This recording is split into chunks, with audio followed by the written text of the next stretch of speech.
Hello guys, welcome to my YouTube channel Avinash maths Mantra. I hope कि सभी लोग अच्छे होंगे और अपने स्टडीज़ को बहुत ही अच्छे से कंटिन्यू कर पा रहे होंगे। आपको मैंने लास्ट की कुछ क्लासेस में परसेंटेज का बेसिक फंडामेंटल, उसकी शॉर्ट ट्रिक्स कुछ हद तक क्लियर की, लेकिन मुझे ऐसा लगता है कि इसमें कुछ क्लासेस और होनी चाहिए। लेकिन अब यहाँ पे बात आती है कि हम लोग अगर एक ही चैप्टर पे बहुत ज़्यादा डीप में जाते रहेंगे तो हम लोग के जो इम्पोर्टेंट अरिथमेटिक का पोर्शन है वो भी रह जाएगा। तो हम लोग क्या करते हैं, इसको आज मैंने सोचा एक बेसिक फंडामेंटल का दूसरा चैप्टर मैं उठाऊंगा जो कि प्रॉफिट एंड लॉस है। और परसेंटेज का अगर मुझे कुछ लगेगा तो बीच में मैं एक दो क्लासेस हाई लेवल या थोड़ा सा मॉडरेट लेवल डाल दूंगा, ठीक है। तो आप लोग इसी पे देखते रहें। आगे मैं आपको आज जो बताने वाला हूँ वो प्रॉफिट एंड लॉस का बेसिक पार्ट है। प्रॉफिट एंड लॉस है कुछ नहीं ना, कुछ नया चैप्टर है। मैंने आपको पिछले क्लासेस में जब परसेंटेज की ली थी तो भी मैंने ये चीज़ क्लियर की हुई थी। अगर आपको अर्थमेटिक पोर्शन में परसेंटेज समझ में आ गया तो आपको जितने भी चैप्टर हैं उनमें समझने में कोई भी प्रॉब्लम नहीं होगी, क्योंकि ये भी कहीं ना कहीं परसेंटेज बेस पे ही चलता है। इसीलिए आपको यहाँ पे प्रॉफिट और लॉस का कॉन्सेप्ट आता है। यहाँ पे प्रॉफिट एंड लॉस क्या होता है समझ लीजिए। प्रॉफिट मतलब होता है किसी भी चीज़ में जब हमको पैसे मिले यानी कि लाभ। हानि यानी कि लॉस का मतलब होता है हानि, वो किसी भी होती है, किसी भी आपके रीज़न से हो सकती है। प्रॉफिट क्या है, एक हमारा डायरेक्ट और इनडायरेक्ट बेनिफिट है। लॉस क्या है, ये आपके अनवांटेड सर्कमस्टेंसेस हैं जो कि हम लोग को बियर करने पड़ते हैं, ठीक है ना। सीधा सा मतलब इनका आप समझ सकते हैं। अब यहाँ पे क्या होता है, जो हमने आपको परसेंटेज का फंडामेंटल कॉन्सेप्ट बताया था तो वहाँ पे मैंने आपको एक चीज़ बेसिक क्लियर की थी कि जो भी बंदा या जो भी कैंडिडेट परसेंटेज निकाल रहा है उसको एक बात का बहुत ही अच्छा नॉलेज होना चाहिए कि उसकी बेस वैल्यू क्या है। इससे रिलेटेड मैंने एक दो क्लासेस भी ली और मैंने पिंच भी किया आप लोगों को, कि फोकस भी किया कि आपको सबसे ज़्यादा अपनी बेस वैल्यू पे कमांड होनी चाहिए कि आप परसेंटेज किस वैल्यू पे निकाल रहे हैं। वो अपने आप में 100% है। यहाँ पे भी आपको जो काउंटिंग होती है बेस वैल्यू पे होती है। और जब प्रॉफिट एंड लॉस की बात आती है तो बेस वैल्यू हमारी क्या होती है, सीधा सा एक नाम आता है यहाँ पे, कॉस्ट प्राइस। कॉस्ट प्राइस क्या होता है, एक ऐसा प्राइस जिस प्राइस पे हम किसी भी आर्टिकल को परचेस करें, उसके बाद उसका मेंटेनेंस कराएं, आफ्टर दैट हमारे घर तक आते आते जो वेल प्रिपेयर्ड आर्टिकल होता है उसको हम लोग कॉस्ट प्राइस के सेंस में ले सकते हैं। ओके, जैसे सपोज करिए कॉस्ट प्राइस को अगर आपको अच्छे से समझना है तो मैं आपको एक चीज का एग्जांपल लेता हूं। जैसे सपोज करिए आपने खरीदा एक फोन, ओके, और फिर क्या खरीदा, एक आपने स्कूटी खरीदी या फिर आपने क्या किया, बाइक परचेज की। देखिए कॉस्ट प्राइस का कॉन्सेप्ट यहाँ पे समझ में आता है। एक आर्टिकल कोई और ले लेते हैं, क्या ले लेते हैं, वॉशिंग मशीन, ठीक है ना। तो आपको थोड़ा सा क्लियर हो जाएगा। वॉशिंग मशीन, यहाँ पे आप और क्या परचेज करते हो देख लेता हूँ, बता देता हूँ तो थोड़ा सा अच्छे से चीज़ें क्लियर हो जाएंगी। इधर होता है आपका कोई लैंड या फिर हाउस, ऐसे देख लीजिए। दोनों के कॉन्सेप्ट में आप समझिए कॉस्ट प्राइस बेस कैसे होता है और सारी चीजें इसी पे डिपेंड क्यों करती हैं। देखिए समझिए, जब कोई वॉशिंग मशीन आती है, सपोज करिए उसका प्राइस क्या है, मानने का 15,000 है। अभी बताइए, कॉमन सेंस लगाइए, वॉशिंग मशीन आप लेने गए, ऑब्वियस सी बात है आप जाओगे किसी शोरूम में या फिर किसी पर्टिकुलर शॉप में, तो वहां पे क्या होगा, जाते समय आप उसके बाद वहां पे आर्टिकल को परचेज करोगे। अब ऐसा तो नहीं सिर में लाद के ले आओगे, सीधी सी बात है उसको लाने के लिए कुछ कैरियज और कार्टेज भी पे करोगे। ओके, कैरियज और कार्टेज पे करने के लिए आपने सपोज करिए 200 रुपीज कैश में उसको कैरियज पे किया। ओके, तो कैरियज आपने पे किया तो टोटल सीपी आपका कॉस्ट प्राइस क्या हो गया, means 15,200 rupees. Okay, total carriage, यहाँ पे टोटल कॉस्ट प्राइस क्या हो, मतलब आपको समझ में आया, जो आपने अपने घर तक लाने के लिए एक्स्ट्रा जो आपने कैश में उसको किराया दिया या आप कह सकते हैं कैरियज दिया, तो आपका कॉस्ट प्राइस में काउंट हो गया, ठीक है ना। सेम यही बात फोन की आई। सपोज करिए आपने एक एंड्रॉयड फोन खरीदा, उसका प्राइस आपका सपोज करिए 17,000 रुपीज है, ठीक है ना। अब उस फोन में ऐसा तो है नहीं आप लेके चले आए, अब आजकल जो फोन आते हैं तो खैर माशाल्लाह उनका कहीं क्या मतलब, हो सकता है आप फोन खरीद लो उसके साथ चार्जर भी ना मिले, ठीक है ना। तो ऐसी कैटेगरी के फ़ोन है। अब चाहे अगर आप सैमसंग वेरिएंट में जाएं या फिर आईफोन जो कैटेगरी होती है आप उसमें जाएं, तो उनमें तो केवल आपको फ़ोन ही मिलता है, उसके साथ आप चार्जर अडेप्टर जो भी खरीदेंगे तो आपको एडिशनली पे करना पड़ता है। तो उसी के एग्जाम्पल में आप समझ लीजिए, सपोज करिए एक फ़ोन है सैमसंग कंपनी का, ये 17,000 कॉस्ट का है। अब आपने इसमें क्या किया भैया, अब जब चार्जर नहीं तो ऑब्वियस सी बात आपको अडेप्टर चार्जर सब लेना पड़ेगा। अब उसका 2000 का आपने चार्जर ले लिया, ओके। नेक्स्ट फिर आपने क्या किया, सपोज करिए भाई उसकी सिक्योरिटी के लिए आपने 200 रुपीज़ का टेम्पर्ड लिया, उसके बाद फिर टेम्पर्ड की सिक्योरिटी कर ली, थोड़ा फोन की सिक्योरिटी के लिए कवर ही परचेस किया 300 रुपीज़ का। तो ये सब जो कॉस्ट जोड़ के फोन का फाइनल प्राइस कितना आ जाएगा, सपोज करिए 17 का, तो 19,500 रुपए। ये टोटल जो आ रहा है सारे एक्सपेंस मिला के, एसेसरीज मिला के, जितनी भी एसेसरीज हैं आपने परचेस की, तो कहीं ना कहीं क्या है, ये फोन के कॉस्ट प्राइस में ही तो ऐड होंगी। मतलब कॉस्ट प्राइस का सेंस सीधा ये नहीं कि जितना उस आर्टिकल पे लिस्टेड है वो आपको मतलब कॉस्ट प्राइस कंसीडर करना है। आपको कॉस्ट प्राइस वो कंसीडर करना है जो आपका घर आते आते या किसी पर्टिकुलर प्लेस तक पहुंचते पहुंचते वो फाइनल एक एक्सपेंस है जो कि आपने उस पर क्या किया, स्पेंड किया। समझ गए नहीं समझ गए? तो दो का मैंने एग्जांपल दिया, आई होप आपको बहुत अच्छे से समझ में आया होगा कॉस्ट प्राइस का मतलब। नेक्स्ट फिर क्या है, आपने सपोज करिए स्कूटी परचेज की। अब शोरूम में इसको तो आप बहुत अच्छे से एग्जांपल समझ सकते हैं। आप कोई भी स्कूटी या कार परचेस करने जाते हैं, उसमें एक वर्ड लिखा होता है एक्स शोरूम प्राइस। लिखा होता है नहीं लिखा होता है, एक्स शोरूम प्राइस। उसका मतलब क्या होता है, सीधा सा मतलब ये होता है कि एक्स शोरूम प्राइस का मतलब आपका एक कोई पर्टिकुलर प्राइस है, मान लीजिए सपोज करिए 90,000 रुपीज एक स्कूटी प्राइस है। उसका फिर उसमें बोला गया कि आपको इसमें 7,000 रुपीज का सर इंश्योरेंस पे करना पड़ेगा, 1 ईयर का होगा जो, ठीक है ना। जैसा कि उसने बोला मतलब मैं बता दिया। उसके बाद फिर इसने बोला सर इसमें आपकी 5,000 रुपीज की एसेसरीज आपको लगवानी पड़ेंगी। नेक्स्ट फिर उसके बाद क्या होगा, आपको अगर इसकी एडिशनल वारंटी लेनी है तो एडिशनल वारंटी आपको 2,000 रुपीज की लेनी पड़ेगी। नेक्स्ट फिर आपको क्या आया, उसने आपसे बोला कि अगर आपको इसमें रोड पे लाना है तो ऑब्वियस सी बात है क्या होगा, इसमें आपको रोड टैक्स भी देना पड़ेगा। समझ गए नहीं समझिए, जो 15 ईयर्स के लिए वैलिड होता है। मान लीजिए सपोज करिए आपका 7,000 का वो हो गया, तो अल्टीमेटली जो लास्ट में निकल के आता है वो क्या होता है, बोलते हैं ऑन रोड प्राइस। होता ही नहीं होता बताइए?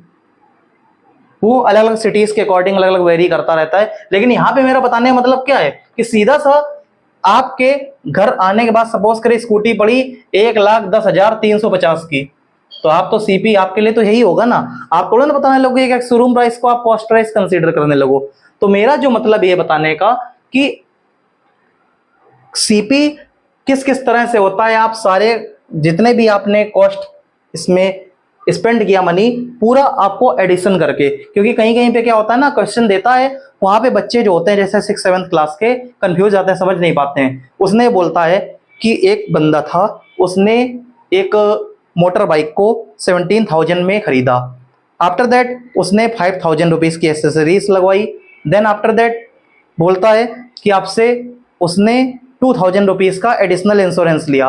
अब उसको किसी कारणवश सेल करना पड़ गया, तो उसमें आपको 15% का लॉस हुआ। अब बताइए जो उसने बाइक सेल की किस कॉस्ट पे सेल की? तो बहुत सारे कंफ्यूज होकर कर देते हैं कि हाँ उसने 15,000 की परचेज की, उस पर उन्होंने 15% का लॉस दिखा दिया और क्वेश्चन वहीं पे गलत हो जाता है। इसलिए मैं इतनी देर से इसमें चिल्ला रहा हूं कि फाइनली ये समझ में आए कि कॉस्ट प्राइस कहते किसको है। समझ गए? तो अल्टीमेटली बताने का मतलब सीधा सा मतलब ये कि आपको ये समझ में आए कि कॉस्ट प्राइस का एग्जैक्ट सेंस क्या है, कि आप किस चीज को कॉस्ट प्राइस कंसीडर करेंगे। आपके घर आते आते जो फाइनल ऑन रोड प्राइस, ये फिर इसका जो फाइनल जो भी पड़ेगा।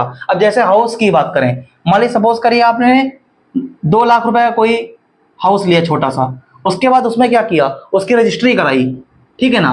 अब फ्लैट आपका रजिस्टर हो गया, उसको बनाने में आपने 5 लाख रुपए लगा दिए, तो फाइनली जो घर बन के तैयार होगा आपका सपोज करिए 9 लाख का तैयार हुआ, तो आपका लॉस या प्रॉफिट इस प्राइस पे कंसीडर होगा। सीधी सी बात है।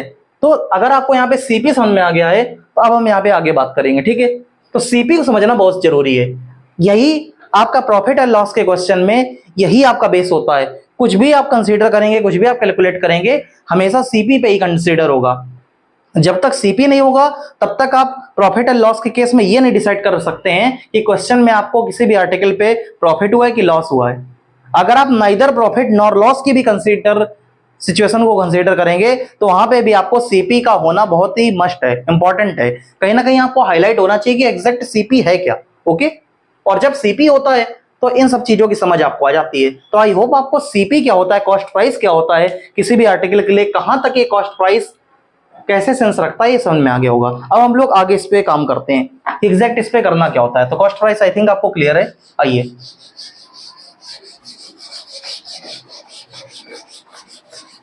हम नेक्स्ट स्टेप पे आते हैं। यहाँ पे प्रॉफिट एंड लॉस कैसे कंसीडर किया जाता है। जब यहाँ पे कॉस्ट प्राइस में आ जाता है तो सीधा सा मतलब एक टर्म आता है प्रॉफिट। प्रॉफिट मतलब क्या है, यहाँ पे कोई ना कोई बेनिफिट यानी कि लाभ। सीधा सा मतलब है क्लास 6 से लेके 12th तक के जितने भी स्टूडेंट देख रहे हैं प्लीज इस चीज को अच्छे से फोकस करें कि आपका प्रॉफिट क्या है।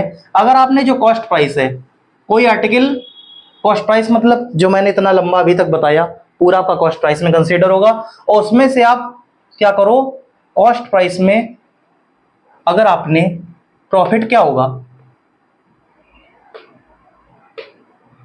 सेलिंग प्राइस, सॉरी यहां पे प्रॉफिट हम लोग एक काम करें, ऐसे नहीं निकालेंगे, रुकिए एक तरीका आपको बताते हैं, ऐसे कंफ्यूज हो जाओगे आप लोग। प्रॉफिट का जो फॉर्मूला होता है सीधा सही होता है, किसी भी आर्टिकल का जो सेलिंग प्राइस होता है, सेलिंग प्राइस जो है वो आपका ग्रेटर होता है कॉस्ट प्राइस से। यहां पे ये कंपैरिजन ज्यादा बेस्ट है, यानी कि इसको लिखते क्या है, profit equal to SP minus CP. Okay, सीधा सा प्रॉफिट नजर आ जाता है। मतलब यहां पे किसी भी आर्टिकल को कहीं भी बहुत सारे ऐसे क्वेश्चन आ जाते हैं जहां पे लड़के झूल जाते हैं, मतलब एग्जामिनेशन में या फिर कॉम्पिटेटिव एग्जाम में बहुत टफ कभी कभी कैटेगरी आ जाती है। तो आपको सीधा सा ये माइंड में क्लिक करना चाहिए, अगर किसी भी बंदे ने कॉस्ट प्राइस से ज्यादा किसी भी आर्टिकल को भेजा है, बेचा है, तो उस केस में मस्ट है कि आपको क्या होगा, प्रॉफिट ही होगा। कोई भी आपको रोक नहीं सकता प्रॉफिट होने से। अब यहां पे जब लॉस का केस आता है, लॉस का केस क्या होता है, यानी कि हानि, ये एक अनवांटेड सर्कमस्टेंसेस है, ईश्वर न करे कभी किसी को फ्यूचर में हो, लेकिन क्या करें एक टर्म है और होता भी है, जीवन की सच्चाई भी। तो आप देख लीजिए इसमें क्या होता है।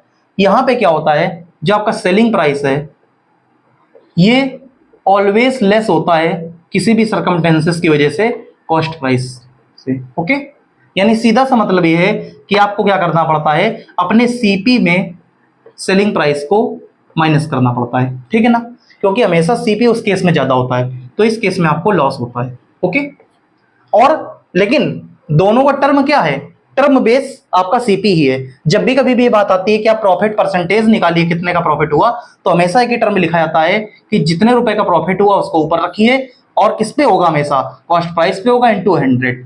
ये परसेंटेज निकालने का फॉर्मूला होता है। सेम आपका यहाँ पे लॉस परसेंटेज का भी, जितने रुपए का लॉस हुआ है उसको ऊपर रखिए, और जितने उस आर्टिकल का कॉस्ट प्राइस है सीपी वो नीचे रखिए इनटू 100। और ये सीपी क्या है, ये परसेंटेज की बेस वैल्यू है, यानी कि जो यहाँ पे प्रॉफिट है इसकी बेस वैल्यू। जो मैं इतनी देर से बेस वैल्यू की बात कर रहा था, हमेशा base value profit and loss के केस में सीपी ही होता है, कॉस्ट प्राइस ही होता है। और जब तक कॉस्ट प्राइस है तभी तक आप डिसाइड कर सकते हो कि किसी भी आर्टिकल पे लॉस हुआ है कि प्रॉफिट हुआ है, ठीक है ना। और सीपी आपका यहाँ पे एसपी जो है सेलिंग प्राइस, वो क्या है, कहीं ना कहीं डिपेंडेंट है अपने कॉस्ट प्राइस पे। तो यहाँ पे मुझे बस इतना ही बताना था। एक छोटा सा एग्जांपल ले लीजिए तो आपको पता चल जाएगा। मान लीजिए सपोज करिए एक क्वेश्चन है, आपने बोला कि एक बंदा है, उसने क्या किया, कोई बिजनेस था, उसने बोला कि उसने एक पेन लिया, ठीक है ना। अब पेन का क्या, पेन ना लीजिए कुछ और लीजिए, क्या लेते हैं, कोई बड़ा आइटम लें। सपोज करिए बिजनेसमैन है, उसने एक स्कूटी ली। ओके, अब स्कूटी को क्या किया, उसने परचेस कर लिया, भाई उसको काम था। उसने बोला कि हमने 90,000 की स्कूटी परचेस कर ली हो, ठीक है। अब उसने क्या किया, थोड़ा सा बिजनेसमैन था, सिक्योरिटी भी चाहेगा, उसने एडिशनल सिक्योरिटी ले ली 5,000 रुपीज की, एडिशनल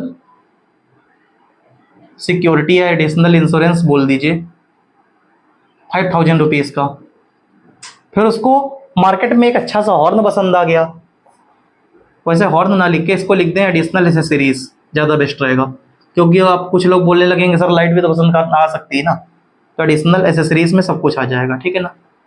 देखिए क्या आ गया, सपोज करिए 1,000 रुपीज़ का इसने एसेसरीज लगवा ली, जो भी आपके हॉर्न है या जो भी अपने स्टील के बैरिकेड्स वगैरह लगते हैं उसमें। ओके, तो यानी कि आपका इतना हो गया। अब इसमें क्या हुआ, उसने चलाना शुरू किया, आफ्टर 2 ईयर्स, या कितने भी दिन बाद, इसमें टाइम मैटर नहीं करता है क्योंकि हम लोग SICI पे नहीं है, यहाँ पे टाइम का कोई मैटर नहीं है। आफ्टर 2 ईयर्स उसको रियलाइज हुआ कि हमें कुछ बुलेट लेनी चाहिए, ठीक है ना, तो उसने क्या किया, उसने आपको 20% के लॉस पे स्कूटी सेल कर दी। ओके, स्कूटी क्या की, सेल कर दी। मैं क्वेश्चन लिख नहीं रहा हूँ, केवल समझाते हुए ऐसे लिख रहा हूँ फिगर में। अब लिखा होगा तो आपके सामने आप खुद समझ जाओगे कि उसने क्या किया, 2 साल उसको यूज किया, उसका स्कूटी सेल कर दी। ओके, समझ गए नहीं समझ गए? और एक चीज समझ लीजिए, आपका तो सर प्रॉफिट भी तो हो सकता था। देखिए कोई चीज ऐसी होती है बहुत सारी, जैसे आपका मतलब ज्वेलरीज हैं, या फिर ज्वेलरीज में तो कभी कभी प्रॉफिट भी हो जाता है, जैसे आपका मतलब कार है, बाइक है, इस तरह की जो मोबाइल है, चीजें होती हैं, इनमें मोस्टली ज्यादातर लॉस ही होता है। मतलब कॉस्ट प्राइस हमेशा कम की बिकती है, ऑब्वियस सी बात है, आपने इनका यूज किया है तो कॉस्ट डिप्रिसिएशन तो होगा ही ना। हाँ, लैंड की मैं बात नहीं करता, लैंड तो क्या है, आप यूज भी करते रहोगे तो मार्केट वैल्यू के अकॉर्डिंग उनकी प्राइस इंक्रीज ही होते हैं। ओके, तो कहीं ना कहीं इसने क्या किया, क्वेश्चन में फोकस कर लेते हैं। अब इसका जब सीपी निकालेंगे, हम कैसे निकालेंगे भाई, हमें जो लॉस कंसीडर करेंगे सीपी पे तो करेंगे, तो सीपी इसका निकालिए। देखिए 90,000 तो इसका बेस कॉस्ट प्राइस हो गया, उसके इसने क्या किया, 5,000 अलग से खर्च किए, इसको जोड़िए। उसका इसने क्या किया, 1,000 रुपीज की एडिशनल एसेसरीज लगवाई, ठीक है ना, सबको जोड़ दीजिए। 9,500, 9,000, 90,600, 96,000 हो गया। ओके रुपीस, ये क्या हो गया, ये कॉस्ट प्राइस आ गया। कॉस्ट प्राइस क्या है भाई, जितना इसने खर्च किया वो तो टोटल कॉस्ट प्राइस होगा ना। अब इसने बोला कि हमको 20% का लॉस हुआ, तो बस लॉस निकाल लीजिए, कितने रुपए का हुआ। देखिए 96,000 था और 20% का लॉस हो गया, 20%, 20/100, 2 जीरो कट कर दीजिए, 0, 2, 6, 12, 1, 9, 18, 90, ये 19,200 रुपए का इसको लॉस हो गया। अब 19,200 का लॉस हो गया तो इसने पूछा बता दीजिए सेलिंग प्राइस कितना रहा, किस प्राइस पे उसने बेची, तो टोटल आपका 96,000 है कॉस्ट प्राइस, उसमें से आप घटा दीजिए 19,200 रुपए, तो 0, 0, 800, उसके 15, 9, 6, 8 में किया 7, 76,800 रुपीज आपका सेलिंग प्राइस आ जाएगा। तो इस तरह से आप जो कंसीडर करते हो, यानी कि कैलकुलेशन करते हो, मैंने आपको करके भी दिखाया कि हमेशा जो बेस होता है वो हमेशा सीपी होता है। अभी आगे चल के आपको परसेंटेज भी पूछेगा, या बहुत सारे क्वेश्चन आएंगे जिनमें आपको डिफरेंट डिफरेंट टाइप से परफॉर्म करना पड़ेगा, तो वहां पे आपको कहीं ना कहीं सीपी पे ही काम करना पड़ेगा, इसलिए मैंने सीपी पे इतना जोर दिया। अब बार बार मैं हर क्लास में ये चीज नहीं बताऊंगा, आज बेसिक फंडामेंटल की फर्स्ट क्लास थी इसलिए मैंने आपको फोकस करके बताया। नेक्स्ट क्लास से अगर आपको पढ़ना हो तो प्लीज यही वीडियो आपको दोबारा रिपीट करके देखना पड़ेगा। तब तक के लिए मिलते हैं किसी नेक्स्ट क्लास में। Thank you so much for watching guys, bye.